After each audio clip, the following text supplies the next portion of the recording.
Hey guys, how do we keep it dirty? And today we're looking at a Ford Lightning.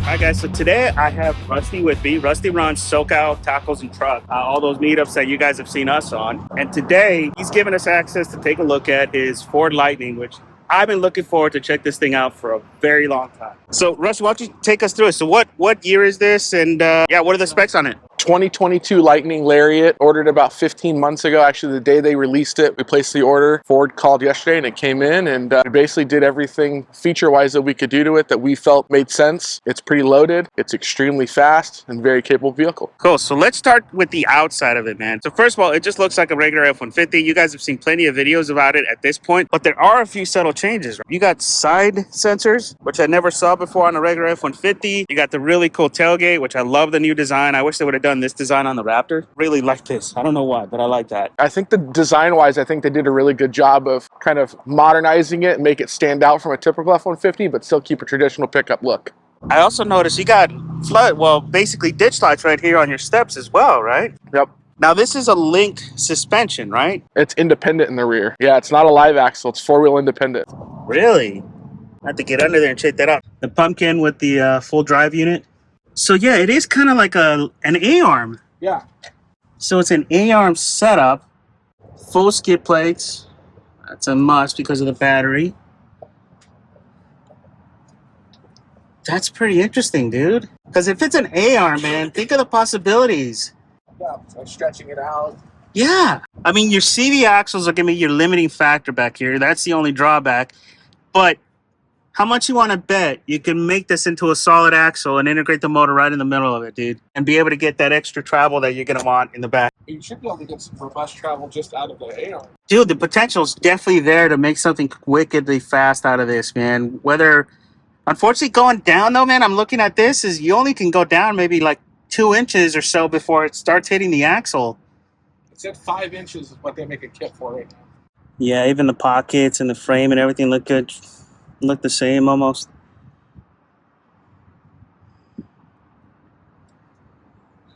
That front pumpkin does stick down a bit, doesn't it? There's like a little curve. It sticks down a little bit lower than the air dam. Fuck, she's definitely gonna need some height up front or people are gonna be fucking that up quick. So this is more like the suspension under the Expedition, right? Yeah, the thing I don't like about that is you sacrifice ground clearance because as your suspension cycles through, everything still hangs low in the center. Oh, that's true. Because yeah, she does look a little low, but that's also by design too. The lower she sits, the better the fuel economy. Well, the charge economy, right? Yeah. And then definitely unique front end. I love the LED bar over the whole front. That's something I actually wanted to do to my Raptor, my Gen 2, and nobody offered a solution to do that. Now they are, and I love the way these things look. Can we pop the front trunk? The frunk? The frunk?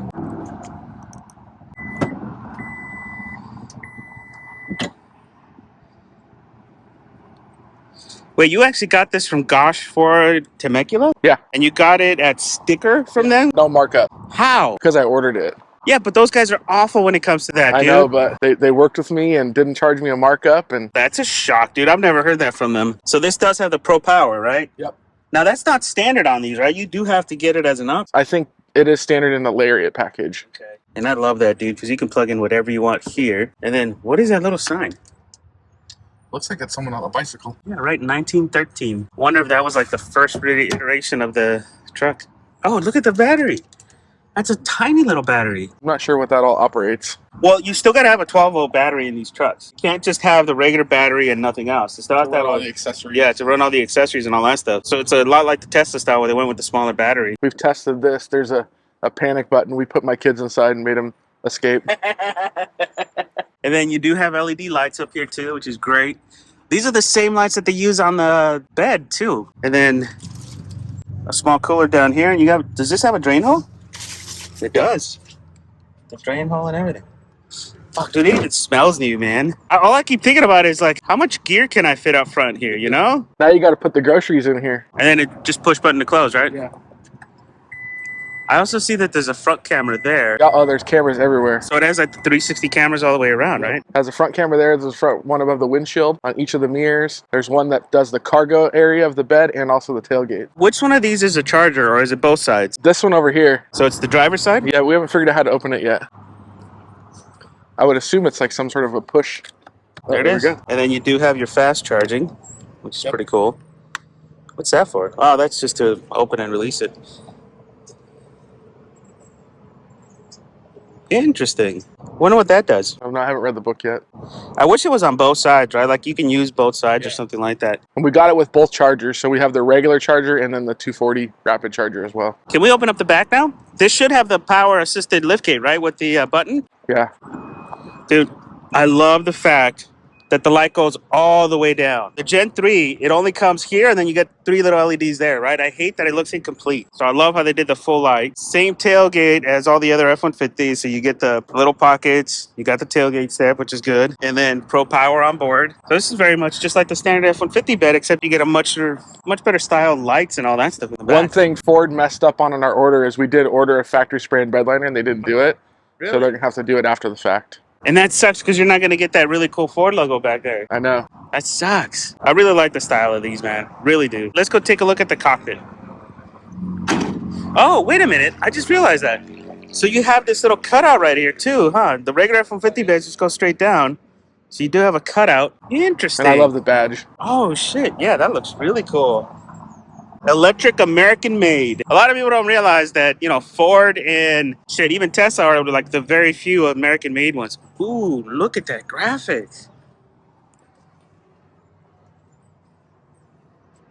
Fuck. Smells like a new car. I so want one of these, man.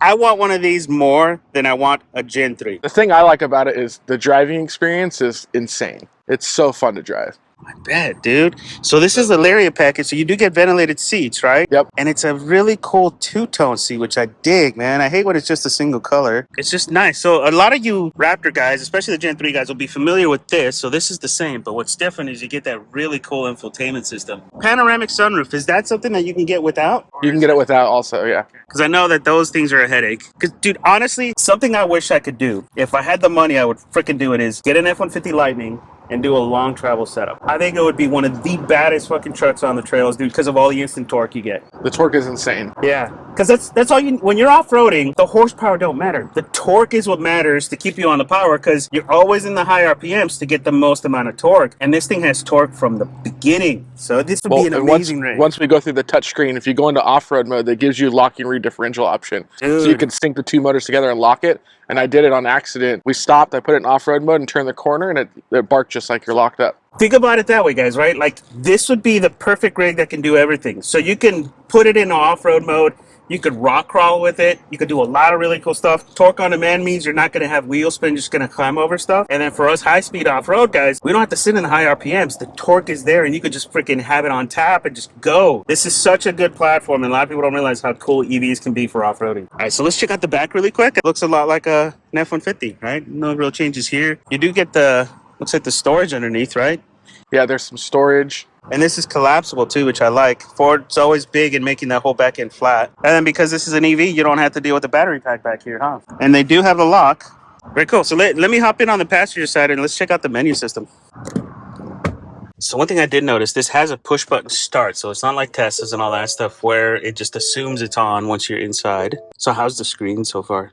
It's really cool. It was interesting, like having the volume button kind of built into the screen, or the selector button. Mm-hmm. And then it's got, you know, the wireless. Yeah, the charging. So you have all your towing settings. So we opted for the Pro Trailer mode, the Smart Hitch, like basically all the trailer functions that we could get. But these aren't really known for their towing, right? Yeah, like the towing range isn't great. TFL's done a few of those, and the towing hasn't been great. But the power's really good. Like you can spin the tires with the trailer on. Mm-hmm. The battery tech is just not there for towing just yet. And then it has the scales. Yep, the scale system in there's nice. I wonder if it'll eventually notice that it's sagging, right? Like if the springs start sagging, if it'll show that on here. I don't know. That's an interesting question. And then the cameras, a ton of cameras. 360 cameras look much better, too, than what we've seen in the past, right? The camera quality's been pretty shit. There's a bed camera. The interface is a little dopey though, right? You notice that? Like there's a little bit of a delay. It wasn't like that earlier. I don't know if it's because it's not running or... Interesting. I guess it is running. Yeah, it's on now, right? What about the drive modes? What does that look like? So you have normal, sport, off-road, and tow haul mode. So what does it look like when you go into sport? It changes the... Just the image there? Yeah, and then when you go to off-road, it turns it dark, and then I've had it in one pedal drive mode. It takes that off, and then tow haul. Are there any options within the off-road mode? I think maybe just the locking differential gets automatically engaged in off-road mode. So that means it keeps both the front and the rear running at The rears linked together, and the front I think operates off traction control, so it applies traction. Ah, so similar to what the Raptors do, right? Rear is lock, front is torsion. What does it say under settings up at the top? This just allows you to kind of balance out all the different stuff, set up all the vehicle, The units and all that stuff. Yeah. What does the vehicle menu look like? Arms. Oh, lots of features. What about Yeah. charge? So you have about 81%. You barely put any miles on this thing, right? What's the mileage on it? I'm at 69 miles right now. Damn, dude, 69 miles, man.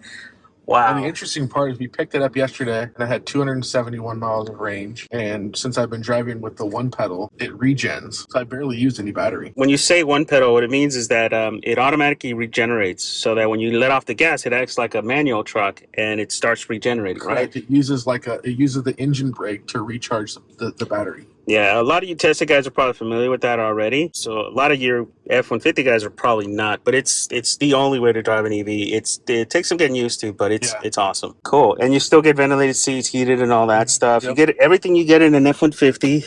You get the dual glove boxes. And it's And then just... I've got this deal too. Which a lot of people complain about that. They're like, oh, it's an electronic shifter. It's going to fail. And a lot of people don't realize that since 2015, or I'm sorry, with 2017, when the 10-speed was introduced, the shifter has always been electronic since the 10-speed. Yeah. Always. I think this is cool for us being able to edit and stuff, throw a computer right here and work from it if you're out on an event, and then just the regular Freaking giant console. Dude, this thing is built-in so trailer cool. brakes. Can we do a quick drive?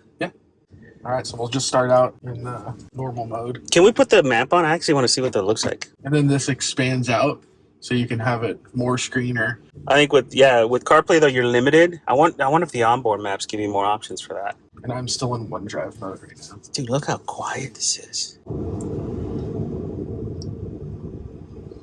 Barely any noise. This is such a trip, dude. To be in an F-150 that makes no noise. It just drives amazing. And this is still just normal mode. I'm not in sport mode, but I'll give you a sense of the torque of the... I mean, it pulls extremely hard. And that's normal mode, dude. This feels a lot like a Tesla in the way it drives. I would say it's a little bit smoother though than a Tesla, man. This is like I think it's pretty plush. I think the weight of the vehicle helps play a role in how smooth it operates. Yeah, because it definitely feels different. When I also drove a base model, just like the very stripped down one, and it did not feel this smooth. So I think a lot of it has to do with having the Lariat model with all the extra features. It makes it just really smooth and quiet. But then even just from rolling, if you were going to make a pass right here, that instant torque is... Fuck. A lot of people don't realize that, man. It's all that power on top, and it's always there. It doesn't have to spool up or anything like that. It just goes. But it won't spin the tires. The traction control and everything's built in the way that it applies the appropriate amount of torque. Yeah, that's the thing with EVs, right? They have to have a built-in mode to let you spin the tires for them to do it. I want to see what happens here and how far back it throws me into the seat. So you're going to put it in sport mode. Now, is there a way to switch modes on the steering wheel? No, I don't think so. But I also haven't read anything, so I have no idea. Okay, so now we're in sport mode. Oh, shit, dude. Oh, shit. 75 miles an hour. That just keeps going. Pulls really hard. That reminds me of one of the first test drives I did in the a dual motor Model S, man. That's totally blows me away how quick that is in a truck. What's the weight of this thing? Do you know? I don't know. I would assume it's got to be over 6,000 pounds. Yeah, we got to look it up because the standard F-150 is around 5,000-6,000 pounds. This without the motors and everything like that. Now with the battery pack, it's got to be around 7,000 pounds, right? So we'll look it up on the door here in a second. Dude, I wish I had the money to get this. I honestly do, because these things are... I wanted one of these since they announced it, but the price was really high. Now you look at them and markups are, $50K minimum. Some of them are seeing 100K markups. Yeah. And they're so hard to get, right? You can't even order one. Yeah, I got really lucky. I ordered the very first hour that Ford launched it. I've been in the queue since then, and when it came in, my guy at Gosh didn't hit me with a markup, so. You got lucky, man, because those guys love their markups there. I almost didn't take it. I almost not really in the market, didn't really need it anymore. And then when I had the opportunity to get it for no markup, I was like, I'd be silly not to buy it. Well, you want to get a Raptor, right? You've been more gunning for a Raptor. You know, you and I have been talking about looking for a Gen 1 for you for a while and building that thing up. Yeah. I'm going to go up here to this next exit here, and then we'll jump on the freeway really quick. And I just want to kind of get you a feel for that. Okay. The passing lane ability, which is... All right, we'll be back. All right, so we're about to hop on the freeway. Let's see how she does. To get on at merging speeds, obviously, no problem. But what I really want to show here is, you know, as you're on the freeway and you're at speed, the power's still on tap. It doesn't kind of run out. So we're at 70, what, 80? Yeah, we're doing 80 miles an hour, and I'm barely giving it any gas. So say we were going to pass somebody here, and you just stomp on it, and it still goes right around it. 105, it tops out 107. Dude, and it has continuous power up to 105. I remember my Teslas topped out a little bit sooner in the 90s. Like, there was no more get up and go in it. I know, because like I would have a Mustang try to race me sometimes, and I'd be like, yep, I lost. We were already rolling. Yeah, you were already moving. And I think that's one of the things that people don't understand about the EV is that power on tap and torque control is what makes them so fast. If you can win out of the hole, you can almost win every race. And then think of how good that would be on the trails, having all that torque on it, man. You don't have to wait for an engine to spool up. You don't have to do any of that. The torque is always there, so there's less wheel spin, there's more control. You carry more speed. With the one pedal driving, the motors are always engaged, so you have more control around the turns. Dude, it's well, as you start to get into silty or loose conditions, your transmission's not searching for a gear. Yeah. The only drawback right now is charging, right? Charging and range. And I think the only thing that limits EVs is the battery tech. And that's improving, you know, exponentially over the years, and hopefully within a few years, the battery tech will match better than what we're getting out of gas engines, and we'll be able to take these everywhere. And obviously, charging infrastructure. Tesla is the only company that has a decent charging infrastructure where you can go just about anywhere in the U.S. Electrify America and the other manufacturers haven't really invested in their charging infrastructure, so going places is limited, and you also run into the problems with access to those chargers is not as good, right? There's not as many of them. The support for them is not as good. You know, Tesla's charging network has over 90% uptime, while Electrify America and those have only 70%, which, I mean, come on, if you went to the gas station and 70% of the time it was broken, you wouldn't go. Yeah. I think that's the only thing that's holding these back, right? Charging infrastructure and battery technology, and all of that is getting improved. You know, within a few years, within 10 years, it's going to be there easily, maybe even sooner with some of the stuff that Tesla's doing. Well, and I'm not sure if I just got lucky, but mine came with the big charger for your house, the home charger that mounts at 240, the 80 amp charger or whatever. But then it also came with a small charger that's portable, so it fits underneath the back seat. So like if I go to a friend's house or on a road trip or something, I can take it with me. Yep. Now the drawback with those portable chargers is if you're charging at somebody's home, you know, if you're doing on a plug-in charge, right, like a little 110, it's not enough. Yeah. What you want to try to connect to is like 30 amp, 20 amp like charger. A dryer outlet or something. And then honestly, if you're going to charge at home, you need at minimum 30 amps, and if you can go more, right? But the amperage really depends on the vehicle, right? Do you know what the maximum amperage this thing can charge at it? I don't know. So I know it does have the rapid charge thing in it. Yeah, and it does matter, right? Like Teslas, when they first came out, they had dual chargers. You could do 80 amp charging. So when I had my Tesla, I was able to charge the full battery in 4 hours at home. It was great. I had a 100 amp circuit, could charge quick. Now Teslas are limited to about 40 amps on that kind of charging. So you can't go that fast, right? You're looking at 8 hours or so.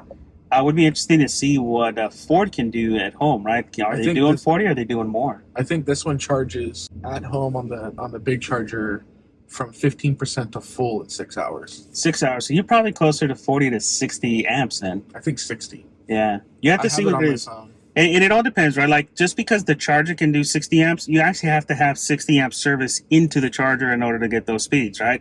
Not everybody's going to have access to that full capability. Most homes will only have room for about 20 amps, 40 amps extra on the panel. So just keep that in mind. If you do decide to go EV, you do have to look at your house's existing power, and does it have the space to increase and add those extra amperage? A lot of people don't realize, and that's where the extra cost comes in with charging at home. I have a small sub panel for my garage because of the welders and so you're good and everything. So I have a 200 amp separate service. Yeah, you're good for just tools. I like this, man. I really want one of these, but I can't pay over sticker on something like this, and I so want one. But it's gonna be a couple years before I can get one. The dealership that got this one out, the day before we picked this one up, they had a customer walk away that had ordered one. Yeah, but they're gonna put a markup. They sold it for 30 over sticker within an hour of him leaving. Mm-hmm. Yeah, because you can't get these. Yeah. You can't even put an order in for them right now. Well, and they said that their list of orders was so long, they just called everyone that was on the order list and said, "We have one on the lot. You want to come look at it?" The first person bought it. Yeah, and most likely they bought it sight unseen because they are so hard to get. And even at 30K markup, you could still turn that around and sell it. The other thing I want to point out just from this little road trip we did is I didn't use the brake one time. I never touched the brake pedal. Yeah. Just the one touch. The one pedal driving, which is so unnatural to all of us. If you've ever driven a manual, which I know a lot of you guys that haven't driven manuals anymore, it's like the ultimate deterrent device. It's like keeping the vehicle in gear. Don't have to use the brake as often.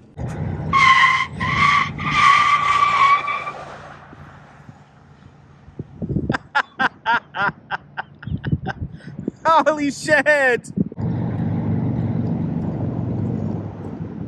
So, are you sure you're gonna want to let me test drive this? You okay with it? You sure? There you go. There you go. I'm gonna give you the camera. Don't crash my truck. Oh, wow. How tall are you, dude? Not tall enough. Damn. Return to sport. What is that? See if you want to party or not. Not yet. It's not my truck. And the tires haven't even been broken in on this thing. So I apologize. I'm messing up your seat. I want to be careful with your truck, man. This thing is... So it is a strange way to start, right? I guess it's not a gas pedal anymore, right? It's an accelerator. Yeah. It's almost like weird that they have a shifter. Oh, I don't have my seatbelt on. Yeah. Go ahead and put it on. Better to be safe than sorry. Here, I got it. Very aggressive braking, regenerative braking. I like it.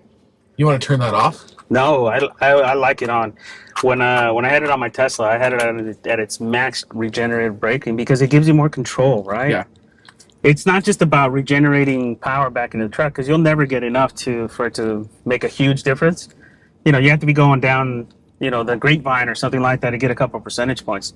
It's more about control. Yeah, see, it's going to take me a little while to get used to it again because you basically just adjust the pedal based on what you want to do without having to use the brakes.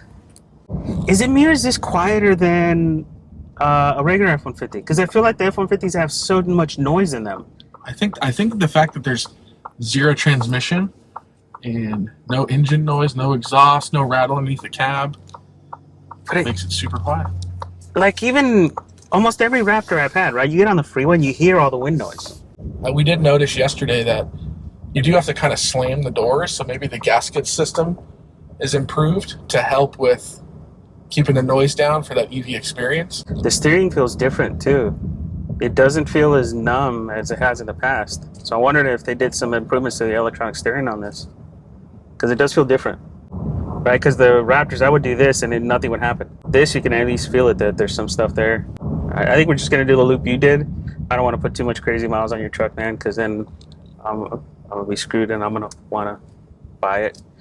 And the wife's going to kill me. As it is, she's already pissed off at me because I looked at a pre-runner. Now, there's no on-the-fly changing of the drive modes, right? I tried to change it to locker mode yesterday and while driving, and it wasn't good. Yeah, I wish there was a way to do it here, right? Like the modes on a Raptor. So how do you do that? You go here? Yeah, you just touch the truck.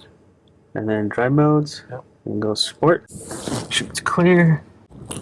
You okay if I launch it? Yeah. Fuck. Dude, you could even feel it in the front end where you have to do a little adjustment. Yeah. It's pulling. You get that a little bit of torque steer, right? Yep. Wow, dude. Oh, fuck.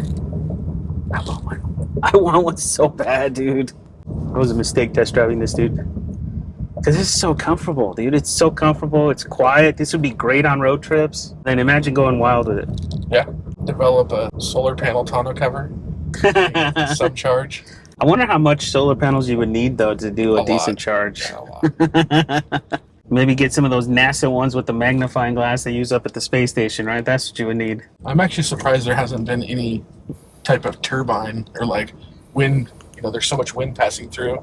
It'd be easy to put some sort of wind regenerative power creator. Ford really has taken it to another level in the way this drives and the way how quiet it is and everything.